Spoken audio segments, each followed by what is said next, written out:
je me présente, vous m'avez déjà vu, on a eu déjà une séance ou deux au début, enfin au mois de mars. Je suis votre prof Saliha Wadah, qui va vous, prof de démographie, voilà, qui va vous donner un petit peu un aperçu, je dirais une synthèse. Enfin, j'ai essayé de synthétiser un maximum ce module pour qu'il puisse être plus, euh, plus facile à cerner à travers cette méthode de cours en ligne. On va essayer de travailler ensemble et ça ira bien. Voilà, pour ce faire, pour énoncer ce module, voilà, j'ai élaboré un sommaire assez synthétique par rapport à l'analyse démographique en général. Alors, où on va voir dans un premier chapitre des généralités sur la démographie, notamment une petite définition historique, typologie, pour finir avec une situation démographique en Algérie, où je vous ai mis la dernière situation, notamment les derniers indicateurs de l'Algérie en 2019, alors publiés, élaborés par l'Office national des statistiques. En deuxième chapitre, on a pensé à mettre en exergue les sources de données, d'où est-ce qu'on procure justement nos données démographiques et tous ces indicateurs de démographie à travers quatre principales sources: recensement, état civil, registre de population et enquête démographique. Là, c'est dans le monde entier, mais en Algérie, on va voir que le recensement, l'état civil et enquête démographique, parce que les registres de population ne se trouvent que dans quelques pays développés où ils ne se basent plus sur les recensements de la population.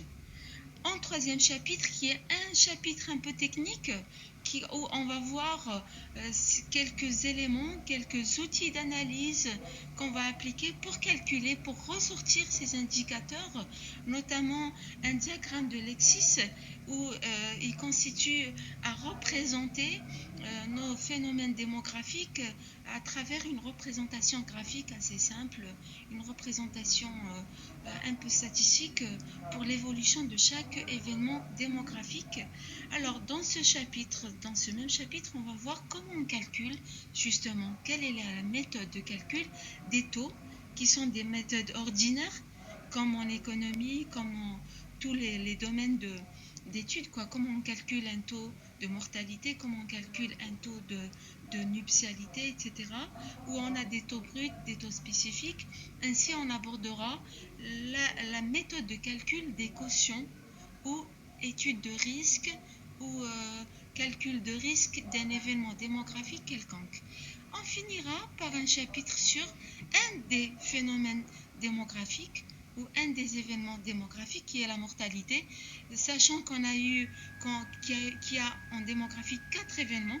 Alors selon le temps qui nous a alloué, ça dépend de cette méthode, si on aura le temps de faire les 4 événements: la mortalité, la nuptialité, la natalité et la migration.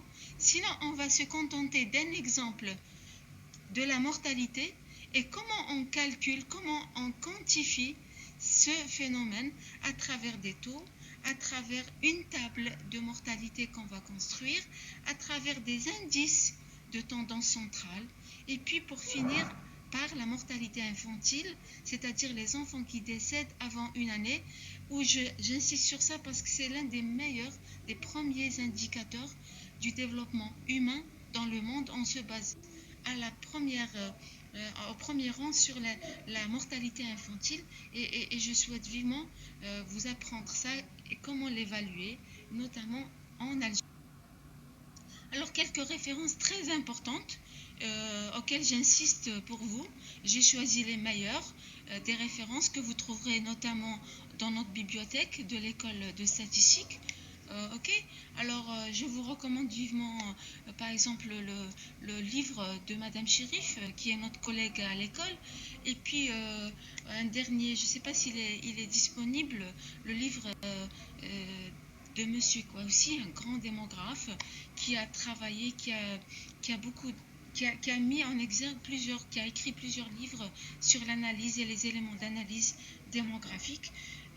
Alors, pour le chapitre 1, ça va être synthétisé sur une seule slide, notamment sur la définition de la démographie. Alors, la démographie, c'est quoi?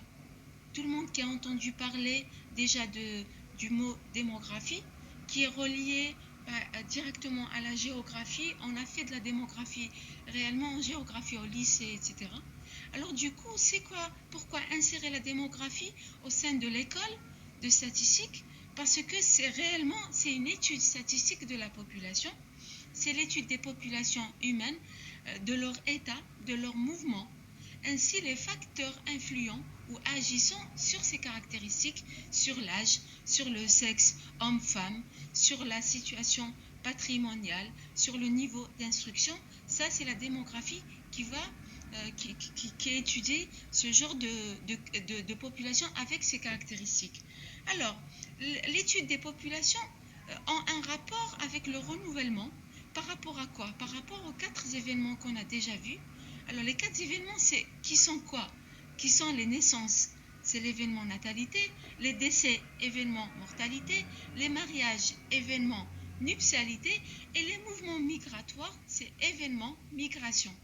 Et du coup, la démographie, c'est quoi? C'est la connaissance mathématique, statistique des populations à travers, justement, ces mouvements généraux. Du coup, on va essayer de quantifier la mortalité, quantifier la nuptialité, quantifier la migration et ainsi quantifier la natalité, c'est-à-dire les 4 événements de la démographie. C'est quoi un événement? Depuis tout à l'heure, je parle de phénomènes, d'événements démographiques. C'est les 4, c'est les naissances, mariages, décès. C'est dans le langage courant, ordinaire, au niveau de l'état civil. Quand il y a une naissance, on l'enregistre à l'état civil. Quand il y a un décès, pareil. Et quand il y a une naissance, c'est pareil. Alors du coup, il passe de fait en phénomène quand l'objet de son étude introduit des mots ou des phénomènes. Par exemple, je ne vais pas dire je vais étudier les décès. Je vais étudier le phénomène, je vais étudier la mortalité. Les décès qu'on fait devient phénomène en l'étudiant d'une manière générale. C'est un phénomène, c'est-à-dire je parlerai plus de naissance, étudier les naissances, je vais étudier la natalité. Ça devient un phénomène. Étudier la fécondité, c'est-à-dire pour les naissances, étudier la nuptialité pour les mariages, étudier les décès, par exemple la mortalité pour les décès. Voilà, ça c'est... Alors je synthétise 4 événements démographiques: natalité pour étudier les naissances, nuptialité pour étudier les mariages, la mortalité pour étudier les décès et les mouvements migratoires ou la migration pour étudier les mouvements migratoires ou les sorties et entrées. On va voir ça en détail au fur et à mesure. Pour l'historique de la démographie est vraiment très ancienne, mais nouvelle dans nos pays évidemment. Alors, c'est de l'ancien grec démos, qui signifie peuple, et de graphien, c'est-à-dire écriture. Alors, elle a été créée ou inventée par Achille Guillard entre 1799 et 1876. Ça a été créé, mis en exergue depuis 1755, ça veut dire c'est déjà ancien.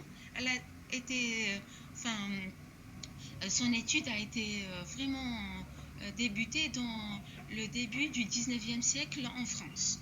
Alors pour la typologie de la démographie, on a de l'analyse démographique, comme vous êtes en train de faire. C'est l'ensemble des observations, des analyses et des développements théoriques, alors qui mettent en jeu, en exergue, leurs divers aspects numériques et des questions de population. C'est ce qu'on va faire à votre niveau ou au niveau de l'école. C'est de l'analyse démographique.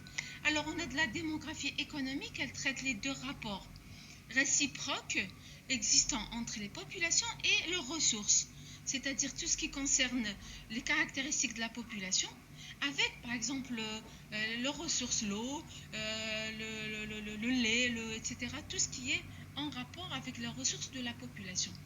Alors pour la démographie sociale, elle traite les rapports existants entre des états et des mouvements de la population avec des vies sociales. Plus la vie courante, c'est plus lié à la sociologie en fait. Pourquoi on a beaucoup de célibataires? Pourquoi on a beaucoup de décès? Ça va être des questions plus qualitatives que quantitatives. Pour la démographie historique, son objet c'est l'exploitation et l'étude des registres paroissiaux. C'est les registres existants au niveau des églises dans les pays européens, occidentaux. Ça a débuté, on a dit en 1755, ça a débuté, à cette époque, c'était avant la Révolution française 1789. Du coup, tout était sous l'emprise, sous l'emprise de l'église, quoi. Et du coup, tout a été enregistré au niveau des églises. Tous nos événements démographiques étaient enregistrés dans des registres paroissiaux. On appelle ça au niveau des églises.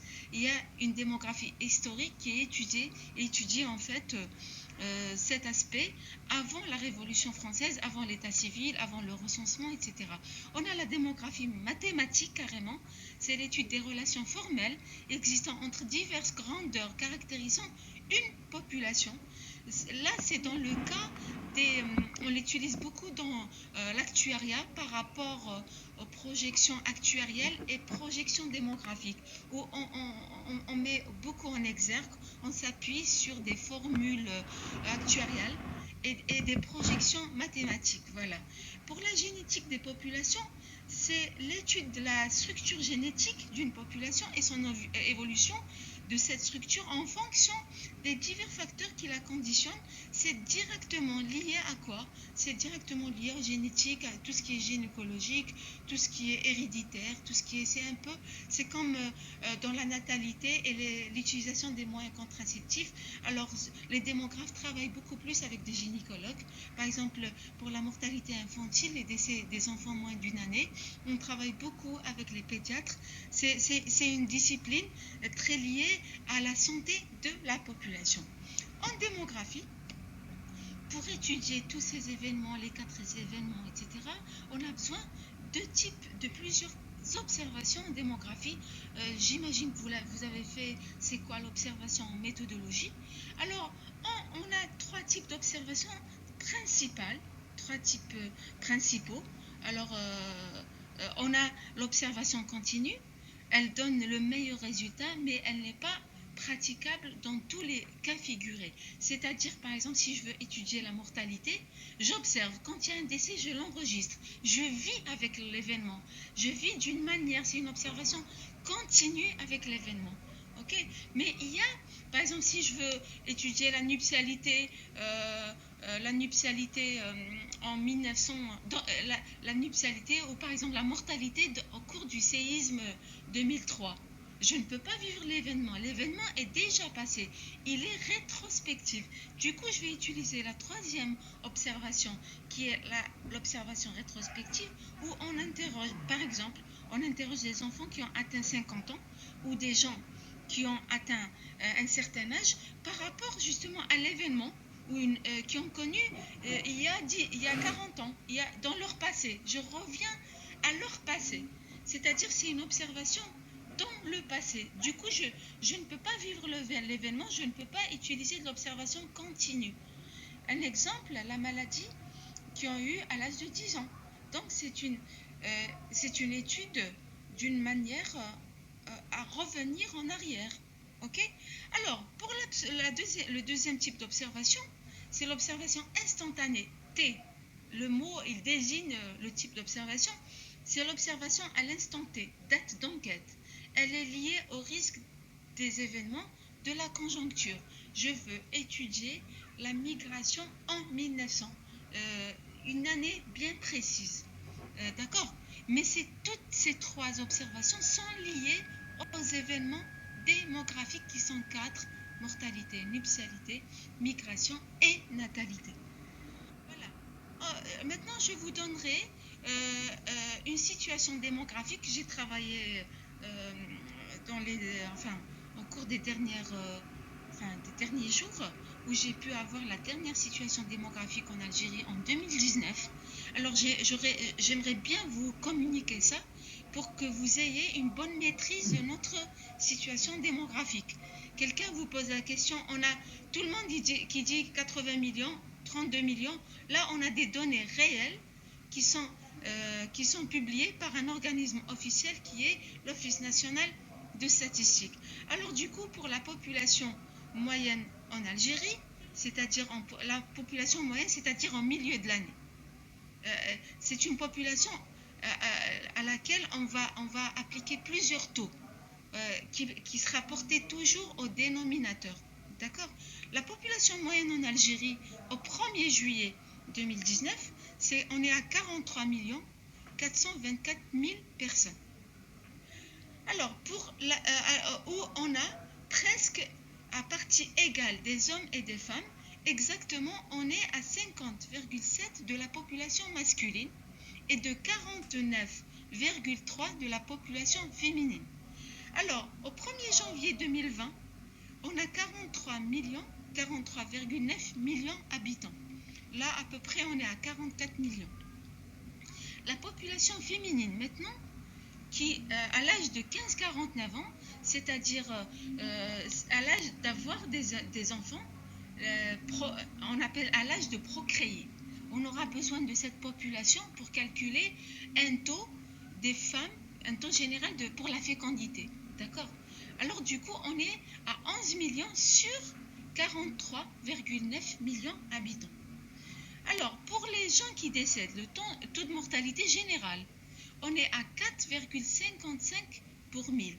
Une observation très importante, j'arriverai au calcul des taux, que tous les taux des événements démographiques, taux de mortalité, taux de natalité, taux de migration, taux de nuptialité, seront portés sur combien ? Pour 1000. Alors, pour cela, on a un taux de mortalité, parce que la population c'est 1 million d'habitants, et du coup, on n'a pas le calcul sur pourcent. Okay ? On a un taux de mortalité de 4,55 pour 1000. On a un taux de natalité de 23,8 pour 1000, c'est-à-dire combien de naissances qu'on a sur 1000 personnes. D'accord ? Le taux d'accroissement de la population, c'est-à-dire entre la natalité moins la mortalité, ça nous donne 1,93%. Ça, c'est un pourcentage. Je vous donnerai la méthode de calcul. Le taux de mortalité des enfants moins d'une année qui décèdent, moins d'une année, on a 21 pour 1000 naissances. 21 pour 1000. Le taux de mortalité des enfants moins de 5 ans, c'est 24,2 pour 1000. Pour chaque 1000 naissances, on perd 24 enfants qui n'ont pas atteint 5 ans. Maintenant, combien en moyenne la population algérienne vit ? Combien ? Parce que c'est un indicateur de développement. À chaque fois qu'on vit longtemps, c'est-à-dire le pays développé, c'est-à-dire on arrive à prendre en charge nos vieux, nos personnes âgées. En moyenne, les Algériens vivent 77,8 ans. C'est presque 98 ans en moyenne. À chaque fois qu'on vit longtemps, c'est-à-dire on arrive à subvenir aux besoins de cette catégorie qui est fragile, d'accord ? Et puis les soigner parce que c'est des retraités. Et du coup, s'ils arrivent à vivre plus longtemps, ça veut dire qu'on arrive à les prendre en charge par la sécurité sociale, etc. Alors, on a plus de femmes qui vivent que les hommes. Je vous dirai pourquoi. Parce qu'elles sont moins exposées au risque. On a 78,6 ans de moyenne de vie chez les femmes et 77,2 de moyenne de vie chez les hommes. Les hommes décèdent plus tôt que les femmes parce qu'ils sont plus exposés au risque par rapport aux femmes. Alors, pour l'indice synthétique de fécondité, c'est-à-dire combien d'enfants à chaque femme.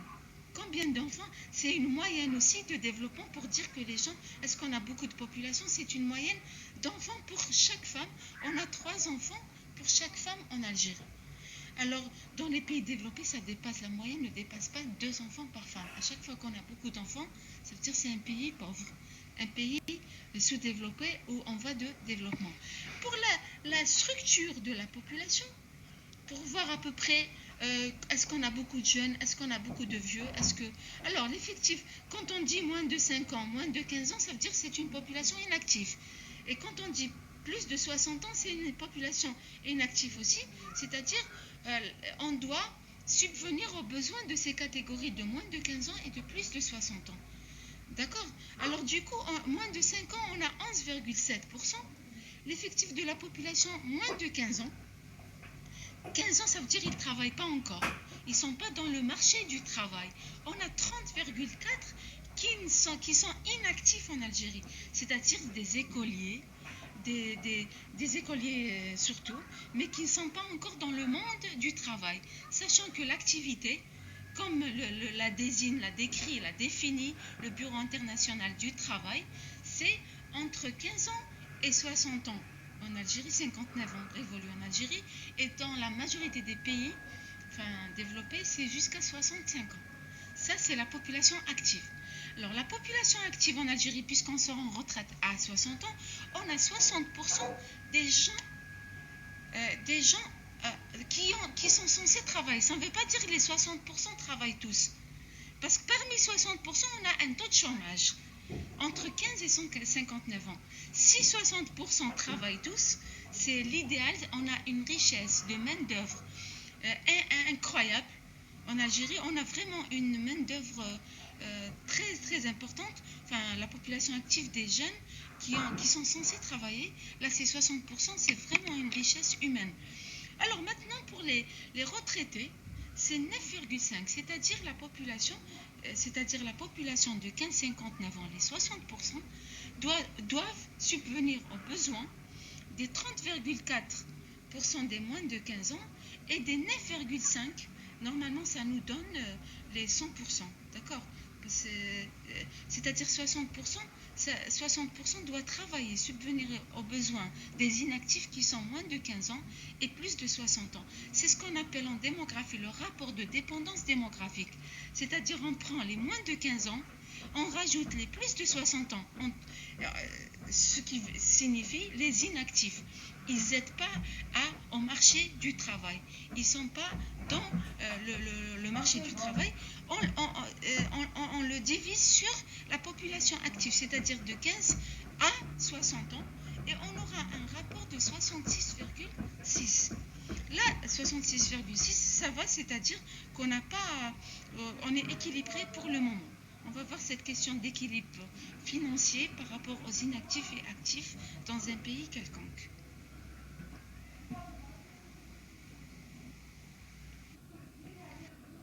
Alors maintenant, on entame le deuxième chapitre qui traite les sources de données démographiques, c'est-à-dire comment on a obtenu le tableau qu'on vient de voir, tous les indicateurs.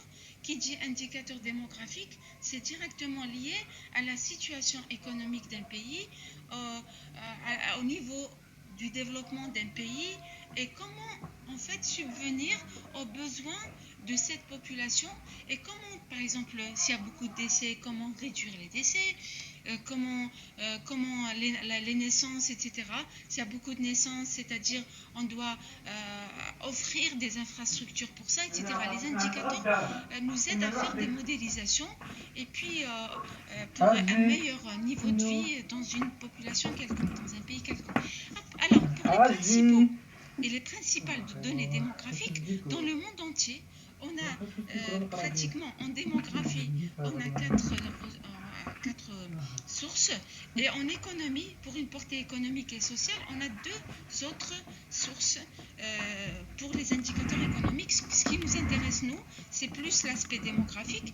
Alors, on a les recensements de la population, c'est RGPH, recensement général de la population et de l'habitat. Dans le cas de l'Algérie, on a eu 5 recensements depuis l'indépendance, 66, 77, alors 87, 98 et 2008. Là, le recensement de normalement 2018 n'a pas été effectué pour des raisons, plusieurs raisons. Là, il se fait en même temps. Voilà. Alors, pour l'état civil, c'est la deuxième source de données démographiques. L'état civil, par contre, l'état civil, c'est au niveau des mairies. Je vais enregistrer, on a l'habitude de faire ressortir un acte de décès, un acte de naissance. Par contre, l'état civil, elle enregistre que 3 événements sur 4. On a les naissances, les décès, et on a les décès, naissances, et on peut pas. La migration n'est pas enregistrée au niveau de l'état civil. Par contre, on a les naissances, les décès et les mariages. Voilà. Alors, on a le registre de population. Le registre de population, c'est vraiment très, très amélioration. C'est une source qui n'a même pas besoin des recensements et tout. Tous les pays développés se basent sur les registres de population, c'est-à-dire il y a une mise à jour quotidienne de la population et de ses caractéristiques. C'est quand il faut vraiment cerner, il faut vraiment maîtriser l'outil statistique quotidien pour pouvoir mettre en exergue cet outil de source de données démographiques. Là, on ne l'a pas en Algérie. D'accord, on se contente de l'état civil des recensements. Et puis, en dernier lieu, quand on n'a pas des données sur l'état civil, on n'a pas des données sur les recensements de la population, le recensement c'est chaque 10 ans. C'est-à-dire on aura besoin des données fraîches. Du coup, l'état civil ne traite pas tous les événements. C'est chaque année, c'est vrai, mais ça ne traite pas tous les événements. On n'a pas l'exhaustivité et le recensement, on n'a pas la fraîcheur. Du coup, on aura besoin des enquêtes démographiques et de santé. On a deux types d'enquêtes. Alors, des enquêtes de démographie et santé, on les appelle EDS, ou en anglais DHS, ou encore les mix, c'est-à-dire des multiples indicateurs. On va voir c'est quoi la différence. Voilà. Mais sinon, pour synthétiser, 4 principales sources: recensement, état civil, registre de population, les enquêtes démographiques. En Algérie, on n'a pas la troisième source, les registres, le registre de population, pas que il se trouve que dans quelques pays développés où ils ont enlevé les recensements. Du coup, en Algérie, on a 3 principales sources de données: les recensements, l'état civil, le registre, les enquêtes démographiques.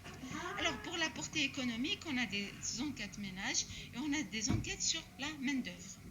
L'état civil, comme on en a parlé tout à l'heure, on a dit qu'elle reprend les bulletins mensuels envoyés par 1540 communes, traités au niveau de l'Office national des statistiques par rapport à quoi? Au mariage, aux naissances et décès. On n'a pas de migration dans les bordereaux numériques de l'état civil au niveau de chaque commune, notamment à l'Office national des statistiques. C'est pour ça que quand je parle de mobilité spatiale, c'est-à-dire la migration régionale, elle ne dispose pas de registre de population qui lui permettent de confronter les données du recensement à ceux des registres de population. D'accord? Dans les pays développés, l'état civil est la source la plus fiable en matière de collecte et de qualité des données démographiques. C'est vrai, tous les indicateurs, parce qu'on a un enregistrement de 100% pratiquement au niveau de l'état civil. Maintenant, par exemple, une naissance au niveau de la clinique, elle est enregistrée d'abord à la mairie. Il faut avoir livret de famille on ne peut pas enregistrer au niveau des maternités. Il faut l'enregistrer directement au niveau de la mairie, de l'état civil. Par exemple, pour enterrer quelqu'un, il faut l'enregistrer, avoir un permis d'inhumer pour pouvoir l'enterrer. Par exemple, maintenant, on ne peut pas faire la fatiha dans les mariages jusqu'à ce qu'on a l'acte de mariage, c'est-à-dire il y a l'enregistrement du phénomène ou de l'événement démographique. Si on l'enregistre, ça veut dire qu'on a des données fiables. C'est pour ça que les indicateurs de l'état civil sont les indicateurs les plus fiables pour calculer ou évaluer un niveau de vie d'un pays quelconque. Pour les registres de population qui n'existent pas en Algérie, alors le dictionnaire de démographie le définit ce registre comme à l'origine du registre où figurent tous les habitants d'une commune. Ils sont tous enregistrés par commune. Alors, en faisant la mise à jour de façon à matérialiser à chaque moment, à tout moment, l'état de la population. C'est-à-dire, d'une manière générale, le registre, c'est une collecte systématique des données individuelles de la population de chaque commune d'une manière rigoureuse, je dirais, d'une manière régulière, et faire une mise à jour. Là, on n'aura même pas besoin des recensements. Alors, pour les enquêtes de démographie, on a deux types d'enquêtes. c'est des enquêtes en général qui sont liées à la démographie et à la santé. EDS, ou en anglais Demographic Health Survey. Et ça, c'est le premier type. On a aussi les mix, c'est-à-dire c'est des enquêtes à multiples indicateurs, Cluster Survey. Elle existe actuellement dans le monde entier. L'Algérie, à l'instar de pas mal de pays de la région méditerranéenne, région MENA, opte pour les enquêtes de mix, c'est-à-dire de multiples indicateurs.